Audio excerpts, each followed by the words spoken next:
Je m'appelle Solal et je suis technicien avionique à Nolinor depuis 2 ans maintenant.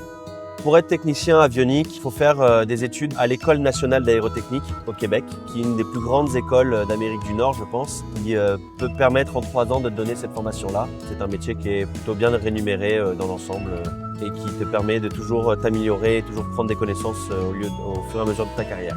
Qu'est-ce qui m'a attiré vers l'aéronautique? C'est depuis le plus jeune âge, j'ai eu la chance de pouvoir voyager très tôt dans les avions. Évidemment, j'aurais aimé être pilote à un moment donné de ma vie, mais j'ai toujours été quelqu'un de manuel, de réfléchi, de perfectionniste et j'adorais l'électricité. Donc j'ai trouvé un métier qui, pour moi, mélange un peu tous ces domaines-là en même temps. Mon travail consiste à tester, réparer, et s'il y a des problèmes, trouver le problème de différents systèmes, qu'ils soient de communication, de navigation, électrique et éclairage dans un aéronef.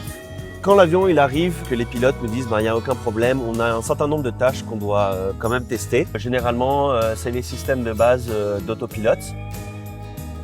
Tout ce qui est cockpit, donc pour l'overhead, on va regarder si tous nos systèmes sont fonctionnels d'une manière très brève.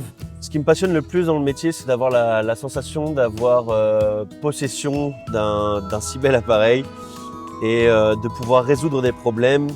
J'ai quand même une grande satisfaction d'avoir un problème complexe à résoudre, de le faire dans un temps assez court et de trouver une aiguille dans une botte de foin, c'est-à-dire vraiment un petit problème caché dans un endroit vraiment perdu, de le trouver via tes connaissances et de le résoudre et après de voir l'avion partir et d'avoir un compliment du pilote qui me dit le système fonctionne très bien, merci beaucoup. Ce qui est difficile aussi, que je trouve vraiment un challenge, c'est de réparer des systèmes qui se trouvent derrière avec un accès vraiment très difficile, très petit, où parfois on n'a pas la possibilité de voir ce qu'on fait.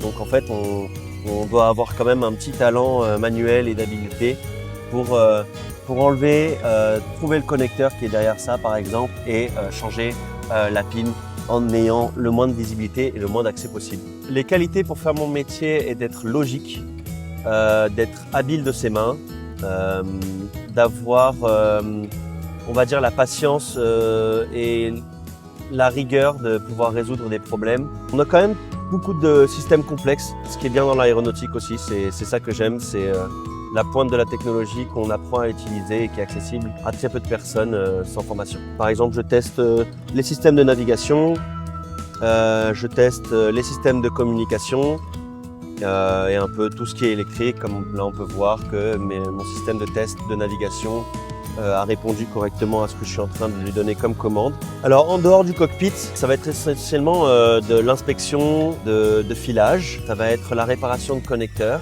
ça va être le remplacement de computers, de units qu'on appelle ça. C'est un peu les ordinateurs embarqués qu'on a dans une cale en dessous pour le Boeing 737. On a une cale en dessous qui est spécialement pour nous et qui possède en fait tout le traitement des données qu'on a ici se passe dans un ordinateur en bas. Pour motiver, c'est quelque chose qui est très difficile d'accès. On a quand même une grande satisfaction de faire partie d'un domaine restreint à la plupart du monde.